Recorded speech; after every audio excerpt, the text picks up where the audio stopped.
மக்களே, எல்லாரும் எப்படி இருக்கீங்க? எல்லாரும் நல்லா இருக்கும்னு கடவுள்கிட்ட வேண்டிக்கலாம். இப்ப இந்த வீடியோல வந்து ஒரு விஷயம் சொல்ல போறேங்க. ஓகே. ஆக்சுவலா வந்து எப்போதுமே வந்து இங்க வந்து எனக்கு தெரிஞ்ச ஒரு கோவில் இருக்கு. அங்க வந்து பாத்தீங்கன்னா எப்போதுமே பஜனை நடக்கும். சரிங்களா? திங்கட்கிழமை ஒரு 7 மணிக்கு ஸ்டார்ட் பண்ணுவாங்க. அப்ப அந்த பஜனையை வந்து ஆர்கனைஸ் பண்றவங்க யாருன்னு கேட்டீங்கன்னா எல்லாருமே வந்து ஒரு 60-70 வயசுக்கு மேலதான் இருக்கவங்க. அதுக்கப்புறம் வந்து ஒரு 40 வயசு எல்லாருமே இருப்பாங்க. சின்ன குழந்தைங்களும் அந்த பஜனையில வந்து கலந்துப்பாங்க. ஒரு ஒரு மணி நேரம் வந்துட்டு ஊர்வலமா கோவில சுத்தி பஜனை பாடிக்கிட்டு வருவாங்க. மந்திரம் நாமாவளி எல்லாம் சொல்லிட்டு வருவாங்க. அப்ப வந்துட்டு அந்த இடத்த வந்து ஆர்கனைஸ் பண்ணுவாங்க. எப்படின்னா அவங்களுக்கு காசுலாம் யாருமே தர்றது கிடையாது. அவங்க எல்லாருமே வாலண்டியரா தான் வந்து அந்த விஷயத்த பண்ணுவாங்க. அப்ப என்ன பண்ணுவாங்கன்னா எல்லாருமே இந்த பஜனைக்கு வந்துட்டு போறப்ப இப்ப டிராபிக்கா இருக்கும் இல்லையா? ஒரு இடத்துல போறோம்னா ரோட்ல எல்லாம் தாண்டி போகணும் அப்படிங்கிறப்ப ஒரு மெயின் ஏரியா தான் அது. அப்படி இருக்கிறப்ப நிறைய கூட்ட நெரிசல்லாம் இருக்கும். நிறைய வண்டி வரும், கார் வரும், பயங்கர டிராபிக்கான ஒரு இடம் தான். அப்ப அந்த இடத்துல வந்து எல்லாரும் எப்படி ஆர்கனைஸ் பண்ணுவாங்கன்னு கேட்டீங்கன்னா எல்லா இடத்துலயும் ஆள் அங்கங்க நின்னுப்பாங்க. இப்ப முன்னாடி வந்து மக்கள் வந்து போறாங்கன்னு வச்சுக்கோங்க, எப்படியும் ஒரு 40ல இருந்து 50 மக்கள் கிட்ட வந்துட்டு எப்போதுமே அந்த பஜனையில வந்து கலந்துப்பாங்க. அப்ப வந்து பாத்தீங்கன்னா இவங்களுக்கு இந்த பொறுப்புன்னு சொல்லி கொடுத்துருவாங்க.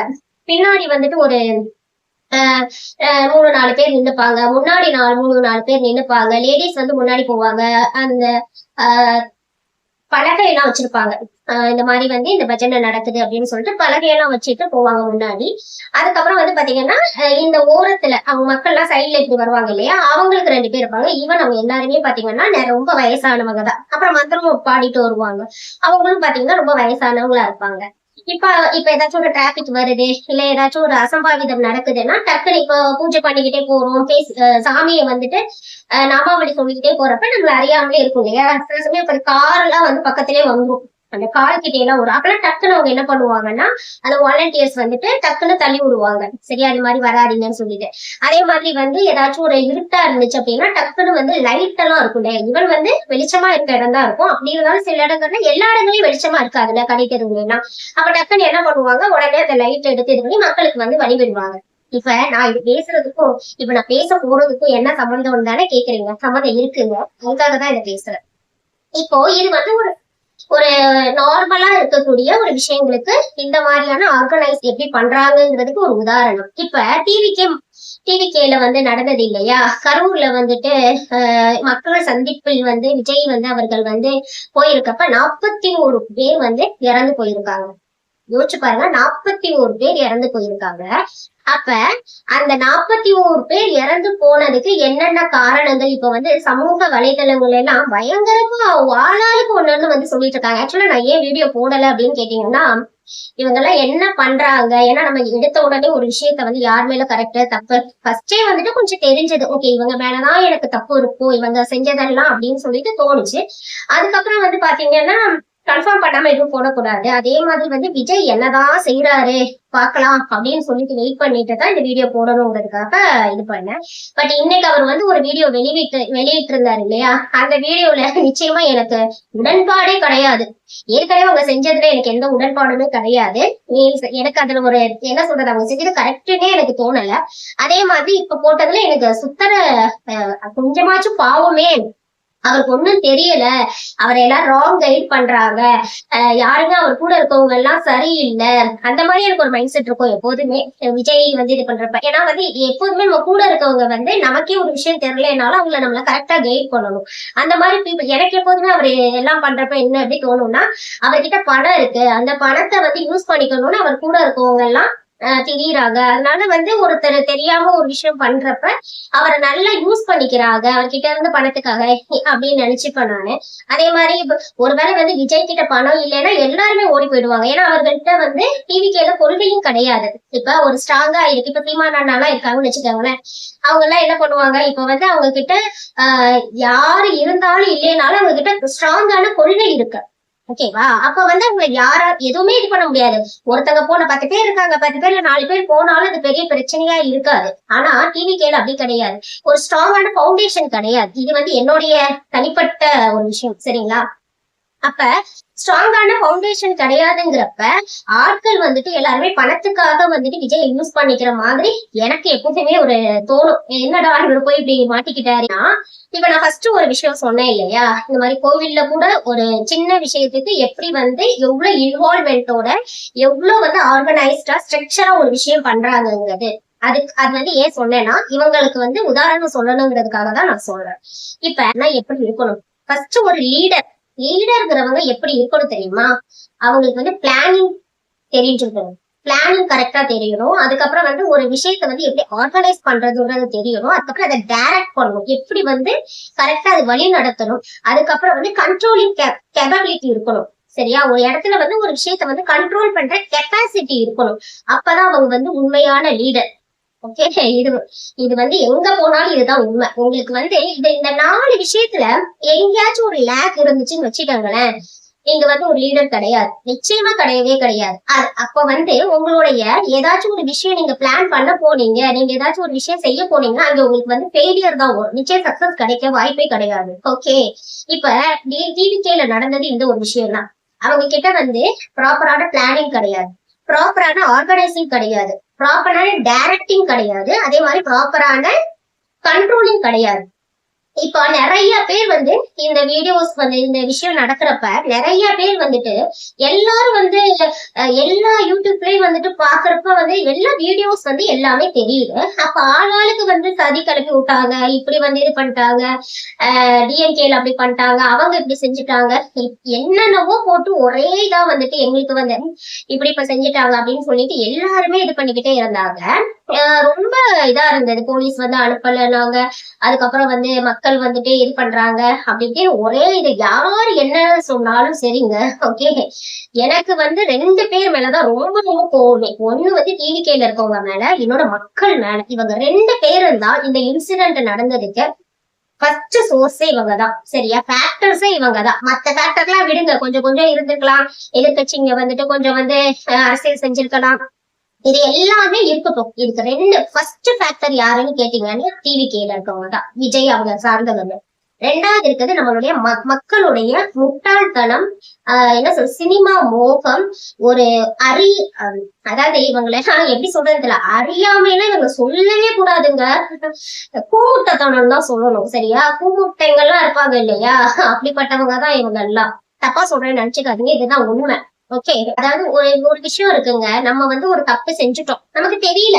ஓகே, இப்படி எல்லாம் நடக்கும் நமக்கு தெரியல. ஓகே, நம்ம வந்து அந்த தப்பை வந்து திருத்திக்க பார்க்கணும், இல்லைன்னா அந்த தப்பை வந்து அட்மிட் பண்ணிக்கணும். ஆமா, இப்படி நடந்துருச்சு, அதுக்கு நாங்க அப்படின்னு சொல்லிட்டு நம்ம ஏத்துக்கணும் ஒரு விஷயத்த. பட் எதுவுமே சொல்லாம அடுத்தவங்க மேல பழி போடுறதுங்கிறது இருக்கிறதுலே ரொம்ப ரொம்ப மோசமான ஒரு விஷயம். சரியா? இப்ப ஃபர்ஸ்ட் வந்துட்டு அவங்க சொல்றாங்க இல்லையா, இதை பாக்குற எனக்கே, நான் ஒரு சாதாரண ஆள் தான், எனக்கே அது தெரியுது, கூட்ட நெரிசல்ல தான் அது நடந்திருக்கிறதுக்கான முழு வாய்ப்பு 90% கூட்ட நெரிசலால தான் நடந்திருக்குங்கிறது நல்லாவே தெரியுது. ஆனா அத சதி அது இதுன்னு சொல்லிட்டு இருக்கீங்க இல்லையா, ஓகேங்க, சதியாவே இருக்கட்டுமே, அரசியல் சதியாவே, அரசியல் சூழ்ச்சியாவே இருக்கட்டுமே, அந்த சூழ்ச்சியை முறியடிக்க தெரியுங்கிற பிளானிங் போர்காஸ்டிங் உங்களுக்கு ஏன் இல்ல? உங்களுக்கு தெரியும்ல, நீங்க அரசியல்ல இருக்கீங்க தானே, அப்ப உங்களை எந்த இடத்துல யார் எங்க தாக்குவாங்க, யார் கோட்டைக்குள்ள போறீங்க, எங்க இருக்கும், அப்ப நமக்கு அங்க என்னென்ன மாதிரியான பிரச்சனைகள் வருங்கிற மைண்ட் கூட உங்களுக்கு இல்ல. அந்த ஒரு என்ன சொல்ற போர்காஸ்டிங் கூட உங்களுக்கு இல்ல. அதுக்கு எப்படி நம்ம ப்ரீ பிளான்டா போகணுங்கிற ஒரு விஷயம் கூட உங்களுக்கு தெரியல.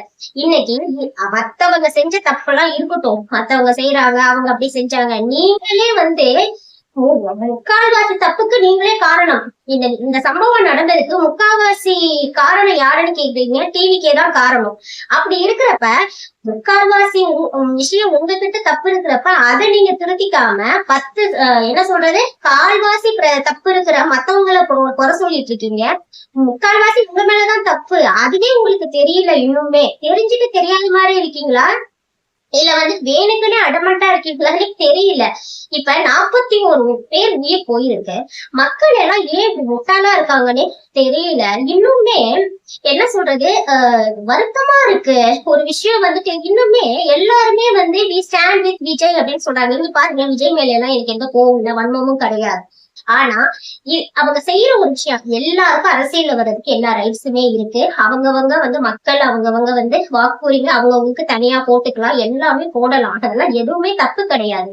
ஆனா நீங்க வந்து சொல்ற விஷயம் எல்லாம் எப்படி இருக்கு பாருங்க. நீங்க செய்யற விஷயங்கள்லாம் எப்படி உங்க ஏத்துக்கிறாங்கன்னே தெரியல. ஆனா எனக்கு என்ன ஆச்சரியமா இருக்குன்னா, எப்படி ஒரு அப்படியே ஒரு யோசிக்காம எல்லாருமே வந்துட்டு விஜய் விஜய்னு சொல்லிக்கிட்டு மக்கள் எல்லாம் அப்படி இது பண்றாங்க. ஒரே என்ன சொல்றது, ஒரே கலவர பூமி மாதிரி கொஞ்ச நாள் ஆக்கியிருப்பாங்க. சரியா? அந்த மாதிரி ஒரு மைண்ட் செட். 41 பேர் செத்து போயிருக்காங்கங்க. அந்த 41 பேர் செத்தது வந்து யாருக்குமே தெரியல. சரியா? ஆனா விஜய வந்துட்டு ஏதாச்சும் பண்ணிடுவாங்களோன்னு சொல்லிட்டு நீங்க எல்லாரும் இப்படி இவ்வளவு கஷ்டப்படுறீங்களா? அப்ப 41 பேர் செத்ததை பத்தி உங்களுக்கு எந்த வருத்தமுமே கிடையாது. இல்ல ஒரு பொண்ணு வந்து சொல்லியிருக்காங்க ஒரு கமெண்ட்ஸ்ல, இப்படி எல்லாம் மக்கள் இருக்காங்கன்னு அவங்க கூட வாழ்றதை நினைச்சு நான் வெக்கப்படுறேன் அப்படின்னு. என்ன தெரியுமா, ஸ்டேட்டஸ்ல எல்லாரும் இன்னைக்கு விஜய் போட்ட வீடியோவை பார்த்துட்டு அண்ணா நாங்க இருக்கிறோம் அப்படின்னு சொல்லி ஸ்டேட்டஸ் வைக்கிறாங்களா வாட்ஸ்அப்ல. ஆனா 41 பேர் செத்து போனதுக்கு அந்த ஊரை சேர்த்து யாருமே ஸ்டேட்டஸ் கூட வைக்கலையா அப்படின்னு சொல்லிட்டு அந்த பொண்ணு வந்து அந்த கமெண்ட்ஸ்ல வந்து சொல்லியிருக்காங்க. இது எவ்வளவு பெரிய மோசமான ஒரு விஷயம். ஒருத்த வந்து கலவரத்தை நாங்க நேபாளத்துல நடந்த கலவரம் மாதிரி இங்க வந்து நாங்க வந்து கலவரத்தை தூண்டிடுவோம் அப்படின்னு சொல்லிட்டு போட்டுட்டு இருக்காங்க. ஏப்பா, புரட்சின்னா உங்களுக்கு எல்லாம் என்னன்னு தெரியுமா? அதாவது மக்களுக்காக செய்யறதுதான் புரட்சி. ஒரு ஆளுக்காக செய்யறதுக்கு பேர் புரட்சி கிடையாது. தனிநபருக்காக செய்யறதுக்கு பேர் புரட்சி கிடையாது. நம்ம மக்களுடைய வாழ்வாதாரம் பாதிக்கப்படுது, நமக்கான உரிமைகள் வந்து முடக்கப்படுகிறது அப்படிங்கிற இடத்துல வந்து எடுக்கிறதுக்கு பேரு தான் புரட்சி. நீங்க விஜய காப்பாத்தணும்னு நினைச்சுக்கிட்டு எடுக்கிறதுக்கு பேரு புரட்சி கிடையவே கிடையாது. நீங்க எல்லாம் என்னைக்கு திருந்த போறீங்க? என்ன மாதிரியான உங்களுக்கு மைண்ட் செட் இல்ல? குழந்தைய கூட்டிக்கிட்டு வரீங்க, சின்ன பச்சை குழந்தைய யாராச்சும் கூட்டிட்டு வருவாங்களா? உங்களுக்கு பேசிக்கா இல்ல. விஜய்னா யாருங்க? எல்லாம் நம்மள மாதிரி மனிதர்கள் தானே நடிகர்கள். ஏன் உங்களுக்கு அதெல்லாம் புரியவே புரியாதா? நம்மள மாதிரி மனிதர்கள் தானே. கடவுளா? ஒருத்தவங்க இன்னைக்கு சொல்றாங்க கடவுள்ங்கிறாங்க, நான் வந்து என்னுடைய காதலன்ங்கிறாங்க. வீட்டுக்காரர் முன்னாடியே அழுதுகிட்டு இருக்கிறாங்க. வீட்டுக்காரர் பார்த்து கண்ணீர் அப்படியே தொடச்சிட்டு இருக்கிறாரு. வெக்கங்கட்ட வீட்டுக்காரரா இருப்பாரு போல. நான் வந்து மணப்பாரி எடுத்த சாமிக்குங்கிறாங்க. நீ பாருங்களேன், எனக்கு ஒரு விஷயம் பிடிக்கவே பிடிக்காது. சாமி முன்னாடி யாருமே ஈக்குவல் கிடையாது. இந்த உலகத்திலே மிகவும் புனிதமானவர் வந்து கடவுள் தான். மனிதர்கள் யாருமே ஈக்குவல் கிடையவே கிடையாது. அப்படி இருக்கிறப்ப சாமி முன்னாடி சாமி கிட்ட போய் கேளுங்களேன். இன்னைக்கு செத்து போன உயிர்லாம் இருக்குல்ல, 41 பேர் செத்து போயிட்டாங்கல்ல. விஜய் சாமி தானே உங்களுக்கு? திருப்பி போய் கேட்டு வாங்கிட்டு வாங்க, வாங்கிக்கிட்டு வாங்கன்னு சொல்றேன். சாமினா என்ன பண்ணணும்? நீங்க போய் எல்லா சாமி கிட்டையும் கெஞ்சுறீங்கல்ல, எங்க போனாலும் கூட்டம். கோவிலுக்கு போனா இடிச்சு தள்ள வேண்டியது, அதுக்கப்புறம் வந்துட்டு எங்கேயாச்சும் வந்துட்டு போய் நின்னாவே இடிச்சு தள்ள வேண்டியது. சாமிய பாக்கணும், சாமி அப்படியே வந்து பொங்கிடுவாங்க அப்படின்னு சொல்லிட்டு எல்லாரும் இடிச்சு தள்ளிட்டே பாக்குறது. சாமி எங்க போனாலும் இந்த மக்கள் இருக்குது. அன்னதானத்துக்கு போனா இடிச்சு தள்ள வேண்டியது, பிரசாதம் கொடுக்க போனா இடிச்சு தள்ள வேண்டியது. பிஸ்கட் கொடுக்குறாங்க, வேற எதுவுமே கிடையாது. ஒரு பிஸ்கட், மேரி பிஸ்கட் நீங்களா பார்த்ததே கிடையாதாமா? உடனே அதுக்கு நிக்குது, அங்க இருந்து கியூ, அவ்வளவு கியூ நிக்குது. இத்தனைக்கு நல்ல வசதி இருக்கவங்க. ஈவன் வந்து இப்ப நம்ம கோவில் எல்லாம் பிரசாதம் கொடுக்குறாங்க, சாமி கிட்ட இருந்து கொடுக்குறாங்க, அங்க இது பண்ணினா அத கூட வந்துட்டு வாங்குறதுக்கு ஓகே. பிஸ்கட் யாரோ ஒருத்தங்க கொடுக்குறாங்க, அந்த பிஸ்கட்டை வந்துட்டு வாங்குறதுக்கு அவ்வளவு தட்டு தருமாறி அந்த அவங்களோட போய் சண்டை போட்டுட்டு இருக்கிறாங்க. இந்த மாதிரி மக்களோட மைண்ட் செட் எல்லாம் என்னைக்கு மாறும்னே தெரியவே இல்லை. ஒரு குழந்தைங்க கூட்டிட்டு போறீங்க, ஒரு அம்மா சொல்லுது குழந்தை இது பண்ற இன்னொரு குழந்தை பெத்துக்கலாங்குது. இன்னொருத்தவங்க சொல்றாங்க வந்துட்டு உங்களுக்கு சாமி அவரு அப்படிங்கிறாங்க. போய் கேளுங்களா, இப்போ சாமி கிட்ட போயிட்டு குழந்தை வேணும்னு கேளுங்க. சாமி கிட்ட போயிட்டு எங்க உயிரை போனுச்சுல்ல, எல்லாரும் உயிரையும் கொடுங்கன்னு கேளுங்க. ஒரு பேசிக் இது கிடையாது. எவ்வளவு மோசமான மைண்ட் செட்ல இருக்கீங்க. காருக்குள்ள ஒரு பையன் வந்துட்டு அந்த வண்டி வருது, விஜயோடைய வாகனம், அதுக்குள்ள வந்துட்டு அப்படியே வண்டிய இப்படி இப்படியே முறுக்கிக்கிட்டு போறானுங்க. அப்படியே இதாயே ஸ்டிப்பாய் விழுந்துடுறாங்க. அது என்ன சொல்றது, உங்களுக்கு நீங்க தான்ப்பா உயிர். ஓகே, ஒரு உயிர் போச்சுன்னா எந்த உலகத்திலயும் இன்னொரு உயிரை வந்துட்டு திருப்பி ரீப்ளேஸ் பண்ணவே முடியாது. அது ஏன் உங்களுக்கு தெரியல? உங்க அப்பா அம்மாவுக்கு நீங்க மட்டும்தான் புள்ள, உங்க மனைவிக்கோ கணவனுக்கோ நீங்க மட்டும்தான் ஒரு உறவு, உங்க பிள்ளைக்கு நீங்க மட்டும்தான் பேரண்ட்ஸ். விஜய் பேரண்ட்ஸ் கிடையாது, விஜய் அப்பா கிடையாது, விஜய் அம்மா கிடையாது. புரியுதா? சின்ன குழந்தைங்க வர்ற குழந்தைங்களை எல்லாம் ஏன் மோசமான மைண்ட் செட்ல வளர்க்குறீங்க? யார் விஜய்னு கிடையாது, அஜித் வந்தாலும் சரி, தனுஷ் வந்தாலும் சரி, என்னப்பாங்கல்லாம் நம்மள மாதிரி மனிதர்கள் தானே. ஏன் உங்களுக்கு எல்லாம் அதெல்லாம் புரியாதா? கடவுளா? மோசமான ஆளுங்களா இல்ல நீங்களா? இன்னைக்கு நீங்க எல்லாரும் தான் நீங்க பாருங்களேன், நீங்க அந்த கரூர்ல நடந்த சம்பவம் நீங்க என்னன்னு நினைக்கிறீங்க? மக்களே மக்களை கொன்னதுதான் அந்த சம்பவம். வேற யாரும் கொல்ல கிடையாது உங்களை வந்து, சரியா? நீங்களே உங்களை கொண்டிருக்கிறீங்க. அதுதான் உண்மையான விஷயம். மரத்து மேல ஏறி கூட்ட நெரிசல் ஆகுது, சரியா? அங்க நடந்ததே இதுதான். ஒருத்தங்க வர்றாங்க, ஃபர்ஸ்ட் விஜய் வர்றாருங்க. ஃபர்ஸ்ட் விஜய் வர்றப்ப 8:45க்கு டைம் சொல்றாங்க. ஒரு லீடருக்கு இருக்கக்கூடிய மிகப்பெரிய முக்கியமான விஷயம் என்ன தெரியுமா? டைம்க்கு வர்றது, டைம் மேனேஜ்மெண்ட் அப்படிங்கிற ஒரு விஷயம் தான். நீ கரெக்டா டைமுக்கு போகணும். இங்க இதே உங்க ஷூட்டிங்னா நீங்க போகாம இருப்பீங்களா? இன்ன வரைக்கும் இத்தனை பேர் இருந்திருக்காங்க, சிம்பு லேட்டா வர்றாருன்னு சொல்லி எத்தனை பேர் வந்து அந்த ரெட் கார்டு கொடுத்திருக்காங்க. ஒழுங்கா வர்றது கிடையாது, எங்களுடைய ஷூட்டிங்ல வந்துட்டு அவரால் எங்களுக்கு வேஸ்ட் ஆயிருக்கு டைம் அப்படின்னு. நானே இது வரைக்கும் விஜய் பத்தி எந்த மாதிரி அந்த மாதிரி வந்திருக்கா? அப்போ உங்களுக்கு 200 கோடி ரூபாய் சம்பளம் தரவங்க கிட்ட நீங்க கரெக்டா போய் நிற்பீங்க. ஆனா உங்களுக்கு வந்து ஜஸ்ட் வந்துட்டு வந்து பார்க்க வர்றவங்க உங்களுக்கு அவ்வளவு இலக்காரமா போச்சா? அவங்கள பாக்குறதுக்கு என்ன வந்து டைம் கீப் பண்ணி வர்றது கிடையாது, டைம் மேனேஜ்மெண்டே பண்றது இல்ல. 8:45ன்னு வச்சுக்கோங்களேன். அட்லீஸ்ட் ஒரு 9:30 மணி, ஒரு 10 மணிக்குள்ளயாச்சும் வந்துடணுமா இல்லையா? அது என்ன 8:45? இது எல்லா ஹீரோயின்ஸும் பண்றதுங்க. யூஸ்வலா இந்த நயன்தாரா அப்படி பண்ணுவாங்க, சரியா? எப்ப பார்த்தாலும் அப்படியே இது பண்ணிட்டு வேணுக்கிட்டே பண்ணுவாங்க. அப்பெல்லாம் எனக்கு கடுப்பாகும். என்ன பெரிய இவங்களா அவங்களா? நான் மக்கள் செஞ்சதுதான், மக்களாலதான் நீ இன்னைக்கு வந்துட்டு ஹீரோயினா இருக்கிற, புரியுதா? நாங்க குடுக்குற பிச்சையிலதான் நீங்க வந்துட்டு இருக்கிறீங்க.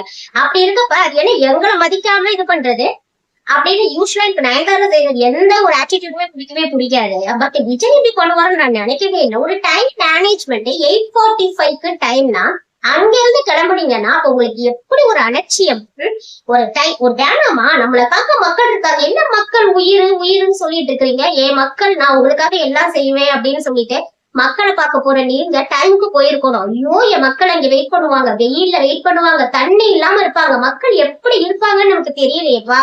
அங்க சாப்பிட்டாங்களா என்னன்னு தெரியல. கூட்டம் கூடுறதுங்கிறது எல்லா நியூஸ் சேனல்லையும் போடுறாங்கல்லங்க. விஜய பாக்குறதுக்காக எல்லாரும் கூட்டம் போடுறாங்க, எல்லாரும் வெயிட் பண்றாங்கன்றது நம்ம இங்க இருந்து பாக்குறோம் லைவா. நமக்கே தெரியுது, அப்ப விஜய்க்கு தெரியாதா? என்ன பேசுறீங்க? அப்ப நீங்க எந்த அளவுக்கு கரெக்டா இருக்கணும் அந்த விஷயத்துல. உங்களை நம்பி இப்போ நீங்க ஒரு ஆபீஸ்க்கு லேட்டா போறீங்க, அது உங்களோட முடிஞ்சு போச்சு, சரியா? நீங்க ஒரு இடத்துக்கு வந்து இப்ப ஒரு ஷாப்பிங் போறீங்க, அங்க நீங்க சொன்ன டயத்துக்கு போக முடியல, யாரோ உங்க மனைவியோ உங்களுடைய குழந்தைகளோ இது பண்ண முடியல, அப்ப அது உங்க ஃபேமிலியோட முடிஞ்சு போச்சு. ஆனா ஒரு தலைவன் வந்து எல்லா விஷயத்துலயும், அது முக்கியமா டைம் மேனேஜ்மெண்ட்ல கரெக்டா இருக்கணும்.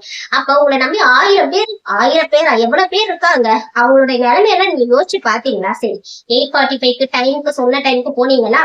போகல. அதுவே ஃபர்ஸ்ட் வந்து ஒரு காரணம் தான். கூட்டம் கூடுறதுக்கு அங்க இருக்கவங்க எல்லாம் எப்படி சொல்றாங்க, நீங்க அந்த டைம் கரெக்டா போயிருந்தா இந்த பிரச்சனையே வந்திருக்காது. எல்லாரும் வந்து அவங்கவங்க வந்து கூட்டம் சேரும். ஈவினிங் ஆக ஆக என்ன ஆகும், எல்லாரும் வேலைக்கு போயிட்டு வந்துடுவாங்க. உண்மைதானே அது? இது ஒண்ணு பொய் கிடையாது. இதுல என்ன நீங்க வந்துட்டு ஒரு கோல்மால் பண்ணிட்டாங்கன்னு சொல்லிட்டு இருக்கிறீங்க? சாட்டர்டேன்னு வைக்கிறதே முதல்ல தப்பு. சாட்டர்டேன்னு நீங்க எதுக்கு வைக்கிறீங்க? அது ஒரு லாஜிக் இருக்குதானே? சாட்டர்டேல மக்கள் எல்லாரும், நீங்க சொல்ற லாஜிக்ல வேற யார்ட்டையாச்சும் போய் சொல்லுங்க, சரியா? சாட்டர்டேல நீங்களா லீவ்ல இருப்பீங்க, நான் தரிசனம் தருவேன் அதனாலதான் வந்து நான் வச்சிருக்கேன் அப்படிங்கறதெல்லாம் இங்க கிடையாது. சாட்டர்டே வைக்கிறதே நீங்க அட்ராக்ட் பண்ணும் பீப்புள, மோர் அட்டென்ஷன் வந்துட்டு பண்ணணுங்கிறதுக்காக தான் சாட்டர்டே வைக்கிறது. ஏன்னா எல்லாரும் அவைலபிளா இருப்பாங்கன்னு சொல்லிட்டு தான் அந்த சாட்டர்டே வைக்கிறது. அப்ப அந்த சாட்டர்டே வைக்கிறதுனா அந்த அளவுக்கு தெரியுது இல்ல, மக்கள் எல்லாம் சாட்டர்டேல தான் வந்து இருப்பாங்க, நம்ம வந்து அவங்கள்ட்ட பார்த்து மீட் பண்றதுக்கு ஈஸியா இருக்கும். அப்ப வந்துட்டு அங்க உங்களுக்காக வெயிட் பண்ணுவாங்கங்கிற விஷயம் உங்களுக்கு தெரியாதா? பேச்சு பேசுறீங்க, இதெல்லாம் என்ன அப்படியே வந்துட்டு மூடி மறைக்கிற கதையா இது? ஓகே, இப்ப வந்து பேசிட்டு வந்தாச்சா? டைம் கொடுத்ததுன்னா உங்களுக்கு வந்து போலீஸ்காரங்களே இருக்கிறாங்கன்னே வச்சுக்க, அவங்களும் உங்களை மாதிரி மனுஷங்க தானே. போலீஸ்லாம் என்ன முடிச்சு வந்துட்டாங்களா? இது நான் போலீஸ்க்கு சப்போர்ட் பண்றது கிடையாது. ஒரு பேசிக்கா யோசிச்சு பாருங்களேன். நீங்க சொன்ன டைமுக்குள்ளதான் உங்களுக்கு வந்து கொடுக்கணும். இதுல வந்து ஒருத்தங்க வந்து இவங்க 12:45ன்னு சொல்லி போட்டுருக்காங்க, நாங்க அங்க வந்து பேசுவோம் கரூர்லன்னு சொல்லிட்டு. ஆனா இங்க பர்மிஷன் வாங்கினது சில பேர் இதுல வேற ட்விட்டர்ல இருந்து நாங்க பார்த்தது 3 to 10 மணிக்குள்ளதான். அப்ப நீங்க அது இது பண்ணணும். அதுக்காக உங்களுக்கே வந்து வேற நாட்டுல வேற எந்த ஒரு விஷயமே நடக்கலையா? வேற எவனும் திருடல, எவனும் கொள்ளையடிக்கல, எவனும் வந்து எதுவும் பண்ணல. உங்களையே உட்காந்து, நான் ஊர்ல இருக்க எல்லா போலீஸும் உங்களே உட்காந்து பாத்துட்டு இருப்பாங்களா? சரி, போலீஸ் பாக்குறதே அப்புறம் இருக்கட்டும். நீங்க என்ன பண்ணீங்க முதல்ல? நீங்க உங்களுக்குன்னு வந்துட்டு உங்களுடைய வாலண்டியர்ஸ் இருக்காங்களா, உங்களுடைய தொண்டர்கள் இருக்காங்களா, என்ன பண்ணிருக்கணும் அவங்க எல்லாரும்? ஆர்கனைஸ் பண்ணுமா இல்லையா? அந்த அளவுக்கு நீங்க அவங்கள வந்து கரெக்டா வழி நடத்தணுமா இல்லையா? அதெல்லாம் செய்யற எங்க செஞ்சீங்க? எல்லாம் இத்து போனதுங்க, எல்லாமே இத்து போனதுங்க தான் அங்க இருக்கவங்க எல்லாம். மரத்துல ஏறுறது குதிக்கிறது. சரி, உங்க தொண்டர்கள் எல்லாருக்கும் முதல் கண்ட்ரோல் பண்றீங்களா நீங்க? தம்பி அப்பெல்லாம் ஏறாதப்பான்னு சொல்லுங்க. விஜயகாந்த் தானே இருந்தாரு, அவரும் தானே சினிமால இருந்து வந்திருக்காரு. ஒருத்தன் ஏதாச்சும் அங்க ஏறினான்னா இறங்குறியான்னு கண்ண காமிப்பாரு, மிரட்டுவாரு, நாக்கு அப்படியே கடிப்பாரு. இறங்குறியா இல்லையா கொன்றுவேன் அப்படிம்பாரு. இங்க இருந்துட்டே மேடையில இருந்துகிட்டே ஏதாச்சும் சொல்லணுமா இல்லையா? தம்பி ஏறுப்பா, விழுப்பா, விழுந்து மண்டைய உடைப்பான்னு சொல்லிட்டு இருப்பாங்களா? என்ன பிள்ளைங்களா? அதுங்களா டிரான்ஸ்பார்மர்ல ஏறுதுங்க, இல்ல கரண்ட கட் பண்ணி வச்சுட்டா என்ன சொல்லுதுங்க? கரண்டையே கட் பண்ணி வச்சதுனாலதான் எங்களுக்கு இப்படி எல்லாம் ஆயிடுச்சு. கரண்ட கட் பண்ணலன்னா எல்லாம் மண்டைய போட்டுக்கோங்க நேரம். என்ன பேசுறாங்க பாருங்க. கரண்ட் கட் பண்ணலன்னா நீங்க என்ன நார்மலா எல்லாரும் மாதிரி போயிட்டு வரீங்களா தம்பி? கரண்ட் கட் பண்ணலன்னா எல்லா நீங்க எல்லாம் மாநாட்டுக்கு இதுக்கு போனீங்க, விஜய பார்க்க போனீங்க, அதனால செட்டிங்கன்னு சொல்லலாம். பக்கத்து வீட்டுக்காரங்க, அங்க இருந்தவங்க, கடைக்காரங்க பண்றவங்க எல்லாம் என்ன சொல்றது? இப்ப நீங்க வாட்டுக்கு வந்துட்டீங்க. இப்ப அந்த கடைக்காரர் எல்லாம் பாருங்க, நீங்க பண்ண அசம்பாவிதத்துல அது எல்லாம் உங்களுக்கு எல்லாம் வாழ்வாதாரம் போச்சு. அந்த கடையெல்லாம் இப்ப கடையெல்லாம் நடத்த முடியாம அந்த வீட்டுக்காரங்க யாருமே வெளில வர முடியல. எல்லாம் ரவுண்ட் போட்டு வச்சுட்டாங்க. இது பண்ணணும், தடங்களை அடித்து விடுவார்கள் அப்படின்னு சொல்லிட்டு போலீஸ் கஸ்டடியில இருக்குப்பா. அப்ப உங்களால எவ்வளவு ஒரு பாதிப்பு தெரியும்ல. உங்களுக்கு கூட்டம் கூடுது, இவ்வளவு பேர் வர்றாங்கன்னு தெரியும்ல. அப்ப என்ன பண்ணும்? ஷோ காமிச்சிட்டு இதெல்லாம் ஃபுல்லா அட்டென்ஷன் தான். ஏதாவது எப்படி தெரியுமா, எப்போதுமே ஒரு விஷயம் இருக்கு, முசுப்பேத்தி விட்டு ரணகணமாக்கிடுவாங்கிறது இதுதாங்க. எப்படின்னா இவங்க நார்மலா இருப்பாங்க, ஆனா நீ பெரிய ஆளுப்பா, உனக்கு இவ்வளவு ஆளுங்க இருக்காங்க, நீ என்ன சும்மாவா, நீ நினைச்சா உடனே கொண்டையை புடிச்சிடுவ, அப்பெல்லாம் உசுப்பேத்தி விட வேண்டியது. உசுப்பேத்தி விட்ட உடனே பாருங்க, அதாவது நார்மலா இருக்க பர்சன்ஸ் கூட ஏத்தி விட்டு நான் தான் பெரிய ஆளுங்கிற கெத்து வந்துடும். இது சும்மா இருக்க மனிதர்களுக்கே இருக்கக்கூடிய ஒரு விஷயம். இது செலிபிரிட்டினா கேட்கவே வேண்டாம்.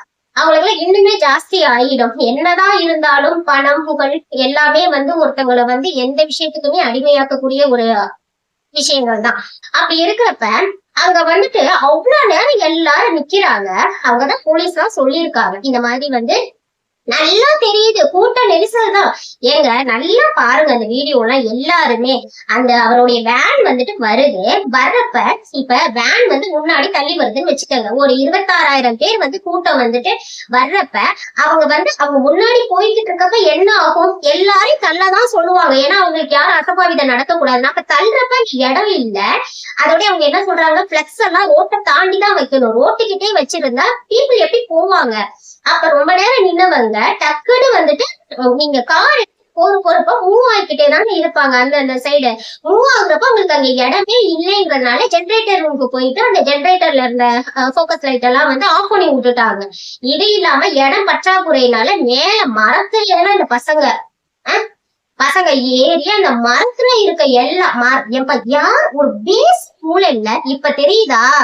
உயிர் பயம்ங்கிறது எவ்வளவு பெரிய விஷயம் தெரியுதா? உங்களோட உயிரை காப்பாத்தணும்னு நினைச்சு அங்க இருக்க வீட்டோடைய மாடி கதவுலாம் பூட்டி வச்சிருந்ததெல்லாம் உடைச்சிருக்கீங்க. பூட்டை உடைச்சு மேல ஏறி 500 பேர் தப்பிச்சிருக்காங்களாம். பாத்துக்கோங்க. அப்ப அந்த மரத்து மேல ஏறலுக்கு மரக்கிளை உடைஞ்சு விழுகுங்கிறது கூட தெரியல உங்களுக்கு.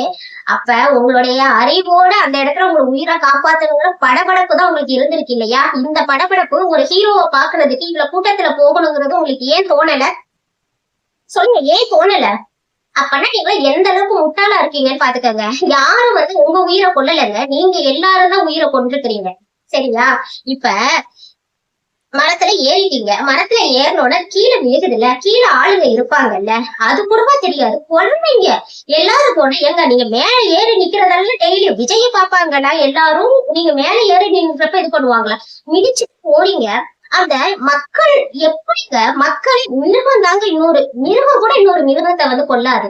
ஒருத்தங்க கீழே விழுந்து கிடக்குறாங்க, அவர் என்னடானா பேசிக்கிட்டே இருக்கிறாரு, ஒரு அட்டென்ஷனே இல்லாம. என்னவோ அமெரிக்காவுக்கும் இந்தியாவுக்குமா தூரத்துல நின்று பேசிட்டு இருக்கிறாரு அவரு. இவ்வளவு தூரம் டிஸ்டன்ஸ் தானுங்க. இங்க கார் நிக்குதுன்னா இங்க மக்கள் இந்த இடத்துல நின்றுட்டு இருக்காங்க. அந்த அட்டென்ஷன் கூட ஒருத்தருக்கு தெரியல. என்னதான் சவுண்ட் இருக்கட்டுமே, ஒரு லீடர்னா எல்லாத்தையும் போக்கஸ் பண்ணிதான் இருக்கணும். சரியா? ஒரு சலசலப்பு ஏற்படுத்தினாலே தம்பி அங்க ஏதோ பிரச்சனை இருக்கு போலப்பா, என்னன்னு பாரு. நம்ம பேசுறதெல்லாம் நாளைக்கு வச்சுக்கலாம். நாளைக்கு நீங்க பேச முடியும். இன்னைக்கு 41 பேர் உயிர் போச்சு, நாளைக்கு அந்த 41 பேர் உங்களுடைய மீட்டிங்ல இருக்க முடியுமா? ஒரு அசம்பாவிதம் நடக்குது அப்படின்னா நீங்க என்ன பண்ணணும்? ஏங்க ஒரு ஆம்புலன்ஸ் உங்களுடைய டிவிக்கு ஆம்புலன்ஸ்னு போட்டு போகுது, அப்ப புத்தி வரலையா? டிவிக்கு ஆம்புலன்ஸ் போகுதுன்னா அப்ப நம்மளுடைய ஆட்களை தானே ஏத்திட்டு போவாங்க அப்படின்னு கூட தெரியல. இல்ல கவர்மெண்ட்ட சொல்ல வந்துட்டீங்க நீங்க எல்லாம். கவர்மெண்ட்ல இருக்கவங்க தான் காரணம், அவங்க ஆம்புலன்ஸ் விட்டாங்க, அவங்க அது விட்டாங்க இது விட்டாங்கன்னு சொல்லிட்டு நீங்க போலீஸா இருந்து பாருங்க, எப்படி அடிதடி, எப்படி உங்களுடைய தொண்டர்கள் பண்ற அட்டூழியங்களை பாருங்க நீங்களே. சரியா? இதெல்லாம் வந்து தொண்டங்களா? இதெல்லாம் தொல்லைங்க. அப்ப அப்படி போயிட்டு இது பண்றாங்க. சொல்றதே தெரியல. சரி, அந்த ஆதவ அர்ஜுனா தான் வந்து மேல ஏறி சொல்றாருல்ல. அப்ப ஒருத்தர் இத்தனை நாள் மேல ஏறாதவர் ஏறி வந்து சொல்றாரு, என்னப்பா மைக் வச்சிருக்கீங்க, இவ்வளவு பெரிய கார் கோடி ரூபாய்க்கு கொண்டுட்டு வந்து நடுவுல விடுறீங்க, இவ்வளவு ஃபெசிலிட்டி பண்றீங்க, ஒரு கம்யூனிகேஷன் இருக்காரா? அங்க வந்துட்டு வர்றாங்கன்னு வச்சுக்கோங்க, விஜய் இந்த மாதிரி பிரச்சனை ஆயிடுச்சு, என்ன பண்ணலாம், ஏது செய்யலாம், ஸ்டாப் பண்ணிக்கலாம் வாங்க அப்படின்னு. சரி, அப்படியே உங்ககிட்ட வந்து அவர் சொல்றாரு இந்த மாதிரி ஏதோ அசம்பாவிதம் நடக்குது அப்படின்னு சொல்லிட்டு, அப்பவும் திருப்பி என்ன பேசுறீங்கன்னு கேக்குறேன். தண்ணி ஒருத்தங்க கேக்குறாங்க, செருப்பு போடுறது ஒரு பிரச்சனையா, ஆள் வச்சு செருப்பு போட்டாங்களாம். அவன் வந்து உயிரை காப்பாத்திக்கிறதுக்காக செருப்பையாச்சும் போட்டு அட்டென்ஷனை கிரியேட் பண்ணுவோம் அப்படின்னு சொல்லிட்டுதான் செருப்பு போட்டிருக்கிறான். அத ஒரு பெரிய பிரச்சனையாகிட்டாங்க அவங்க எல்லாம். அப்படின்னு சொல்லிட்டு விஜய் அவங்க பேச அப்ப வந்துட்டு செருப்பு போடுறாங்க, தண்ணி கேக்குறாங்க. அப்ப ஏதோ ஒரு பிரச்சனை இருக்கும் கூட தெரியாது, இன்னோசென்ட் மாதிரி என்ன நடிக்கிறீங்க, என்னப்பா குடிச்சு தண்ணி கேக்குறாங்க. ஏப்ப ஒரு பேசிக்கா கூட உங்களுக்கு அறிவு இருக்காதா? மக்கள் எல்லாரும் அவ்வளவு நேரம் இருக்காங்க, வாஷ்ரூம் எங்க போவாங்க, அந்த கூட்டத்திலே ரொம்ப நேரம் நிக்கிறாங்க, என்னாச்சு சாப்பிட்டீங்களான்னு கூட கேட்கல, என்னப்பா பத்திரமா இவ்வளவு நேரம் நிக்கிறீங்களே, ஒரு அரேஞ்ச்மெண்ட்ஸ் கூட இல்லைங்கிறாங்க. அப்ப அந்த ஒரு பேசிக் கூட இல்லைன்னா கூட என்ன நீங்க வந்து எதுக்கு உள்ள போகணும்? போறப்பவே இவ்வளவு கூட்டம் இருக்கு, நீங்க சொல்றீங்கல்ல நாங்க கேட்ட இடத்த குடுக்கல, இந்த இடம் வந்து புலிகள் 4 பக்கம் இடம் இல்ல, ஸ்ட்ரைட் ரோடா இருக்கு, நீங்க சொல்ற குற்றச்சாட்டு உண்மைதானே? அப்ப அவங்க குடுக்கலன்னா நீங்க அதுக்கு எப்படி பிளான் பண்ணிருக்கணும்? ஓகேப்பா, நம்ம முன்னாடி போக கூடாது, போனா இங்க போற கூட்டம் எப்படி இருந்தாலும் போகணும் உங்களுக்கு தெரியும் தானே? அப்ப நீங்க என்ன பண்ணணும்? மெயின்லயே நின்றுட்டு மேல நின்றுருந்தீங்க, எப்ப அந்த என்ட்ரன்ஸ்ல நின்றுருந்தீங்கன்னு வச்சுக்கோங்க, என்ன ஆகும், மக்கள் எல்லாம் வந்து வருவாங்கல்ல, உங்களை பார்க்க வந்துட்டு அப்படியே போயிடுவாங்களா இல்லையா? அதெல்லாம் பண்ணாம எதுக்கு நீங்க நடுவுல போனீங்க? உங்க மேல 1008 குறைகளை வச்சுக்கிட்டு அடுத்தவங்களை என்ன சொல்லிட்டு இருக்கீங்க? உடனே வந்துட்டு எல்லாரும் இது பண்ணுறது. அதுக்கப்புறம் நிறைய பேர் சொல்றது, இப்ப அன்னைக்கு அந்த வீடியோ நானும் பார்த்தேன், பசங்க எல்லாரும் கீழே போயிட்டு இருக்காங்க, என்ன நீங்க இப்ப வந்து வீடியோ போடுறீங்க, வீடியோ போட்டுட்டு என்னுடைய மக்கள் எல்லாம் பாவம், அவங்கள ஒண்ணும் பண்ணிடாதீங்க, என்னுடைய உயிருக்கும் மேலானவர்கள் வந்துட்டு இறந்து போயிட்டாங்க, நானே ரொம்ப வருத்தத்துல இருக்கேன் அப்படின்னு போறீங்கல்ல. அங்க கண்ட்ரோல் பண்ண வேண்டியது நீங்க தான். ஒருத்த வந்து வண்டியில போயிட்டு இருக்காங்க குட்டி பசங்க எல்லாம், அவங்க எல்லாரும் கீழே விழுறாங்க. அப்ப நீங்க அந்த காரை நிப்பாட்டி, தம்பி இப்பெல்லாம் பண்ற வேலை வச்சுக்காத, என்ன நீ நடுவுல வந்து உயிருக்கு ஆபத்து வருமா வராதா, என்ன நீ இப்படி பண்ற, நீ உன்னைய நீ பாக்க வேண்டாம் அப்படின்னு சொல்லணுமா இல்லையா? சரி, அது கூட விட்டுருங்க.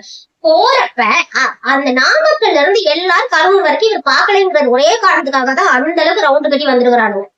அப்ப என்ன பண்ணணும்? ஒரு வேலை ஒரு மூஞ்சியாச்சும் காமிச்சிருக்கணுமா இல்லையா? ஹாய் பாய் சொல்லிட்டாச்சும் போகணுமா இல்லையா? ஏன்பா உங்களோட நீங்கெல்லாம் என்ன, விஜய் எல்லாம் என்ன, ஜெயலலிதா அம்மையா இருந்தாங்க, எம்ஜிஆர் அவர்கள் இருந்தாங்க, அவங்க எல்லாருக்கும் இல்லாத ஃபேன்ஸ் அப்ப உங்களுக்கு என்ன நீங்க பேசுறீங்க? அவங்க எல்லாம் யாருமே லைவ்ல போட்டு கைய காமிக்கலையா? எம்ஜிஆர்ல கைய காமிக்கலையா?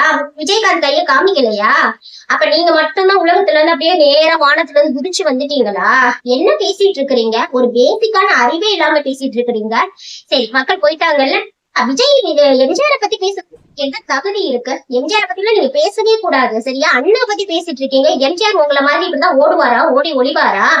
ஒரு நாள் அவர் ஒழிச்சது கிடையாது. என்ன நாள் மக்கள் பிரச்சனைகளுக்கு நின்று இருக்கிறாரு எம்ஜிஆர். ஏதாச்சும் ஒண்ணு விஜயகாந்த் பத்தி பேசுறீங்க, விஜயகாந்த் பத்தி பேசுறதுக்கு உங்களுக்கு என்ன தகுதி இருக்கு? ஒரு தகுதியும் உங்களுக்கு கிடையாது.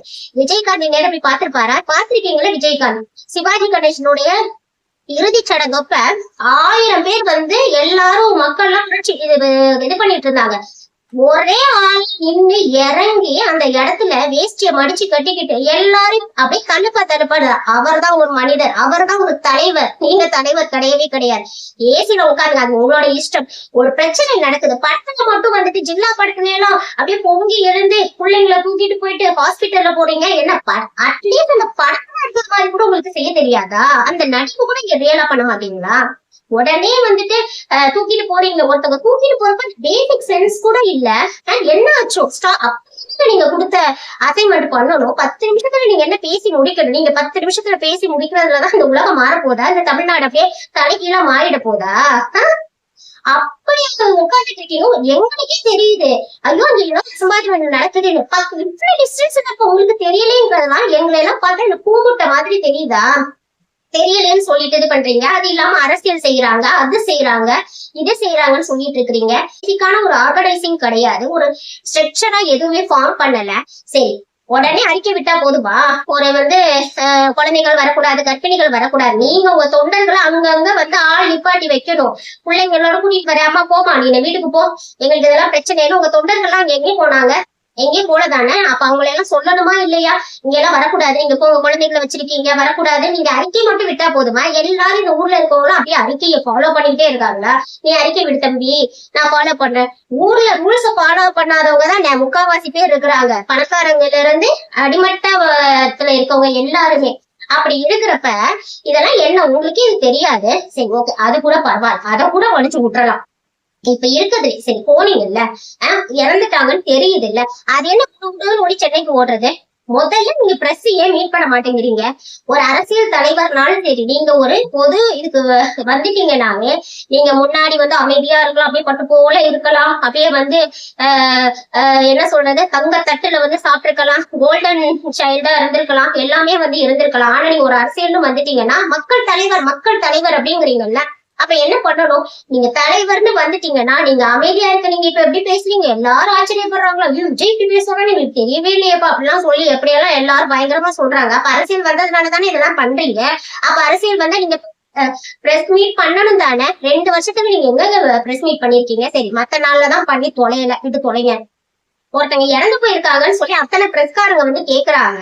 அவங்க எல்லாம் மதிக்காம இது பண்ணா என்ன அர்த்தம்? முதல்ல ஒருத்தங்களை மதிக்க கத்துக்கங்க. பிரஸ் மீடியா எல்லாருமே உங்களுக்கு மக்கள் சப்போர்ட் பண்ண இருந்தா போதுமா? மக்கள் பிரஸ் மீடியா இவங்களும் ஒரு தொழில் பண்றவங்க தானே. அவங்களும் 1000 உடன்பாடுகள் முறைகேடுகள் என்னவோ இருக்கட்டுமே, அவங்களும் ஒரு வேலை செய்யறவங்கதான். அப்ப அந்த வேலை செய்யறவங்களை மதிக்கலைன்னா என்ன அர்த்தம்? நீங்க அவங்க கேக்குறாங்க, நீங்க மட்டும் போனீங்கன்னா கதவு ஜன்னலை சாத்துறது, டோர் சாத்துறது, அந்த பஸ்ல கேக்குறப்ப இது பண்றது என்ன? அது அப்ப மக்கள் மட்டும் மதிச்சா போதும், அவங்களெல்லாம் மதிக்க வேண்டாமா? இதெல்லாம் எவ்வளவு பெரிய மோசமான மனநலம் தெரியுமா? இதெல்லாம் மிகப்பெரிய ஆட்டிடியூட், பாத்துக்கோங்க, திமிர்த்தனம். இதெல்லாம் சும்மா கிடையாது. கேட்டுட்டு இருக்காங்க, நீங்க மட்டும் போனீங்கன்னா என்ன அர்த்தம்? அப்ப இதுக்கு எல்லாம் support. TVK we stand with Vijay, we stand with Vijay அப்படின்னு சொல்லிட்டு we stand with மக்கள்னு சொல்லல, யாருமே we stand with Vijay தான். செத்து போனா உங்களுக்கு யாருமே இது பண்ணல. அப்ப கூட விஜய காப்பாத்தணும், விஜய்க்கு ஏதாச்சும் ஆயிடுமோ அப்படின்னு தான் நினைக்கிறீங்க. என்னமா நீங்க எல்லாம் மிதிச்சுட்டு குழந்தைகளை மிதிச்சுட்டு போயிருக்கீங்க. நீங்க எல்லாம் மனிதர்களா? நிச்சயமா தயவு செஞ்சு மனிதர்கள்னே சொல்லாதீங்க. உங்களை எல்லாம் பார்த்தா எனக்கு சமம் வெக்கமா இருக்குது. அப்ப மிதிச்சுக்கிட்டு உங்க உயிரை காப்பாத்தணும் போயிருக்கீங்கல்ல, எப்படி என்ன சொல்றதுன்னே தெரியல எனக்கு. ஐயோ அருவமா இருக்கும் உங்களை எல்லாம் பாக்குறப்பவே, மனிதர்கள் எல்லாம் பாக்குறப்பவே. அப்படி ஒரு தெரியாதா? ஒரு மனிதர்கள் உயிர் ஒரு பொண்ணு மேல ஹார்ட்ட வச்சு மிதிச்சிருக்காங்க. ஹார்ட்ல எவ்வளவு வேதனையா இருக்கும். எத்தனை பெண்கள் பீரியட்ஸோட எல்லாம் வந்திருப்பாங்க அன்னைக்கு, அவங்களுக்கு எல்லாம் எப்படி வயிறு வலிச்சிருப்போம்.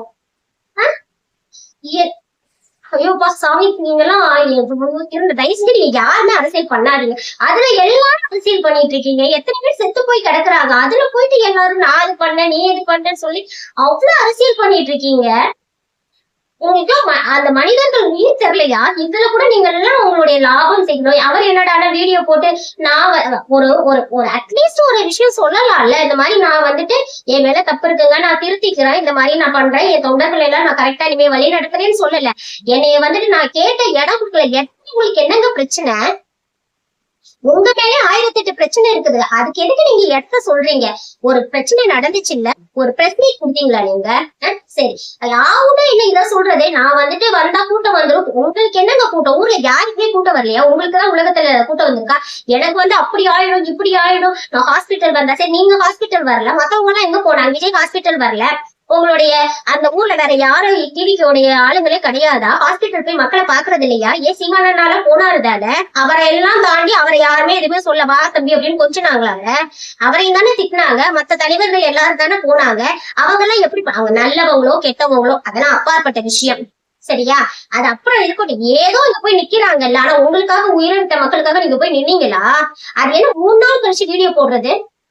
இதெல்லாம் ஒரு அசிங்கமா இல்ல விடுங்களா? 4 நாளுக்கு அப்புறம் போட்டு நான் ரொம்ப ஆதங்கத்துல இருக்கேன், நான் ரொம்ப மனசு வலியில வேதனையில துடிக்கிறேன், எனக்கு தான் அந்த விஷயம் தெரியும் அப்படின்னு சொல்லிட்டு, நாளைக்கு உங்க வீட்டுல அந்த மாதிரி ஏதாச்சும் நடந்துச்சுன்னா இப்படிதான் நீங்க வீடியோ போட்டு சொல்லுவீங்களா? 4 நாளுக்கு அப்புறம் விஜய் சொல்லுங்க.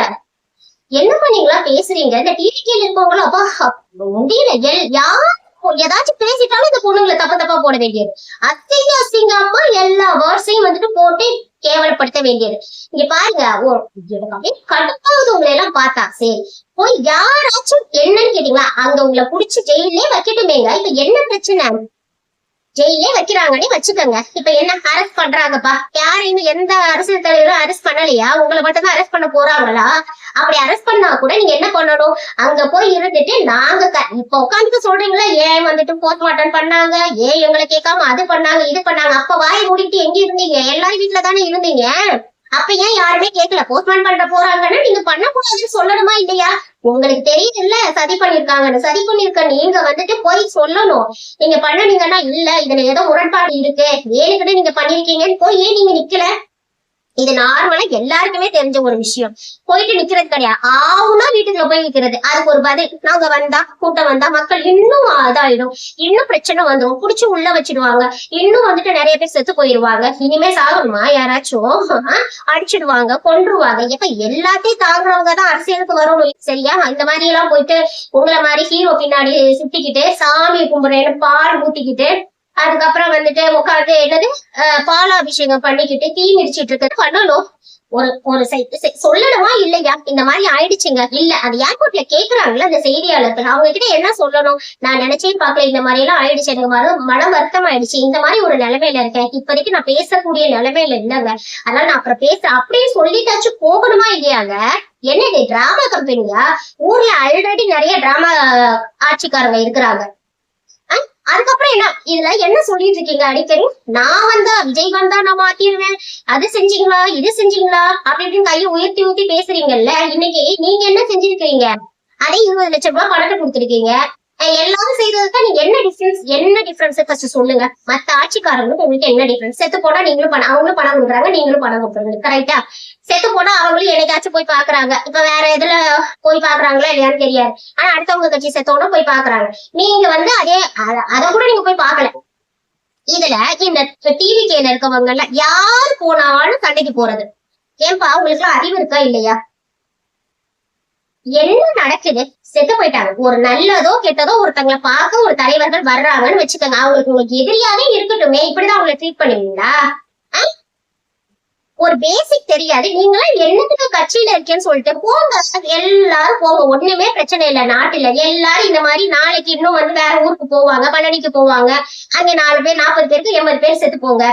கேட்டா இன்னுமே நீங்க அப்படிதானே சொல்லிட்டு இருக்கேன், நீ ஸ்டாண்ட் வித் விஜய், நீ ஸ்டாண்ட் வித் விஜய். இன்னைக்கு வரைக்கும் யாரும் ஒரு டிவிகேல இருக்கு யாரும் நம்ம மேல செஞ்ச என்னைக்குமே தன் மேல் உள்ள தப்ப உணர்ற ஒரு மனிதன் தான் உயர்வான். தெரிஞ்சுக்கங்க, மேல ஒரு தப்பு இருக்குன்னு அந்த கில்ட்டி ஃபீல் இருக்கணும். தப்பு செய்யறது எல்லாருக்கும் சகஜம் வாழ்க்கையில, சரியா?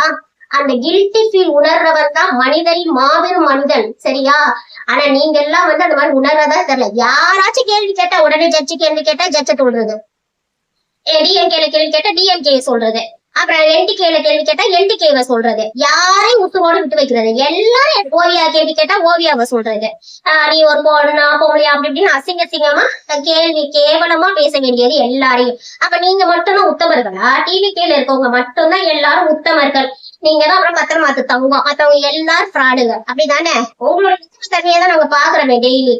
கோவில்ல ஏறீங்க, யாராச்சும் டிவி கேல இருக்கவங்க சாமி கும்பிட்டீங்கன்னு வச்சுக்கோங்களேன், நானும் நிறைய சாமி கும்பிடுறோம் பாத்துக்கோங்க, சரியா? சீரியஸா நீங்க சாமியே கும்பிடக்கூடாது. உங்களுக்கு கை கால் இழுத்துட்டு கிடந்தாலும் நீங்க சாமி கும்பிடக்கூடாது.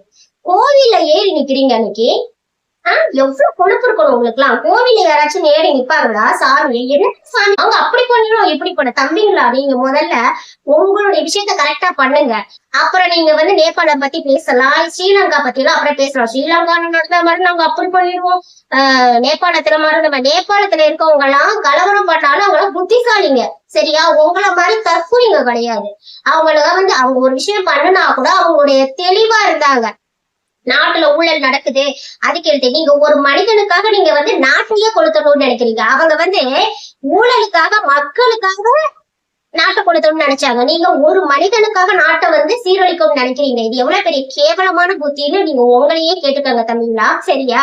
இந்த மாதிரி பொண்ணுங்க எல்லாம் உங்களெல்லாம் உண்மையாவே நான் பொண்ணாக இருக்கிறதுக்கு உங்களை மாதிரி ஒரு பெண்ணாக இருந்துட்டு இப்படி கேவலமா நான் பெண் இனத்தையே வந்து ரொம்ப கேவலமா நினைக்கிறேன் உங்களை மாதிரி பெண்கள் எல்லாம் பார்த்துட்டு. சரியா விஜய், தயவு செஞ்சு இனிமே நீங்க இந்த மாதிரியான ஒரு விஷயத்தெல்லாம் நீங்க தயவு செஞ்சு வீடியோ போட்டா இனிமே இந்த மாதிரிலாம் முதல்ல பிரஸ் மீட் வைங்க. தன்மை அந்த ஒரு மேனேஜிங் ஸ்கில் கூட உங்களுக்கு இல்ல அந்த டைம்ல, அந்த சமயோஜித புத்தி கூட உங்களுக்கு இல்லைன்னா you are not fit for politics. சரியா? அதுதான் உண்மை, ட்ரூ. எல்லாத்துலயும் இறங்கணும். ஒரு உயிர் போயிருக்கு, எப்படிங்க போறீங்க? 4 நாளுக்கு அப்புறம் 3 நாளுக்கு அப்புறம் வீடியோ போடுறீங்க. உங்களெல்லாம் நான் என்ன சொல்றதுன்னே தெரியல. அப்ப அதை நீங்க சாப்பிட்டுருப்பீங்க தானே? அந்த சாப்பிடறப்ப உங்களுக்கு அந்த வழி தெரியலையா? 3 நாள் சாப்பிட்டுருப்பீங்க தானே? அந்த சாப்பிடறப்ப கூட உங்களுக்கு தோணலையா மைண்ட்ல? 1 நாளுக்கு அப்புறம் தான் உங்களுக்கு தோணிட்டு ஒரு ஆறுதல் சொல்லியிருக்கலாம்ல. உங்களுக்காக தானே அவங்க எல்லாரும் போனாங்க. இதுல நிறைய பேர் இன்ஃபுளுயன்ஸ் பண்ணி எல்லாரும் தப்பு தப்பா மாட்டி விட்டு இந்த ஆதவர்ச்சுனால எல்லாத்தையும் ட்விட்டர்ல தப்பு தப்பா ஒரு விஷயத்த போட்டு விட்டு இந்த மாதிரியான புரட்சி செய்யுங்கன்னு எல்லாரையும் புடிச்சு உள்ள வச்சிட்டாங்க. இவங்க பண்ணி விட்டு இவங்க எல்லாரும் வீட்டுல ஜாலியா எல்லாரும் இருக்கிறாங்க. ஏசி இல்ல படுத்து தூங்கிக்கிட்டு எல்லாரும் கார்ல உட்காந்துட்டு போறாங்க. இங்க மக்கள் எல்லாம் புரட்சி பண்றேங்கிற பேர்ல இந்த வாண்டுங்கெல்லாம் பொடி பசங்கள்லாம் உட்காந்துக்கிட்டு இப்ப ஜெயிலுக்கு வந்துட்டு கம்பி எண்ணிட்டு இருக்கிறாங்க. இதெல்லாம் என்ன சொல்றதுன்னே தெரியல. போகுங்க அப்பா ஈஸ்வரா, ரொம்பவே பேசிட்டேங்க. நன்றி, வணக்கம்.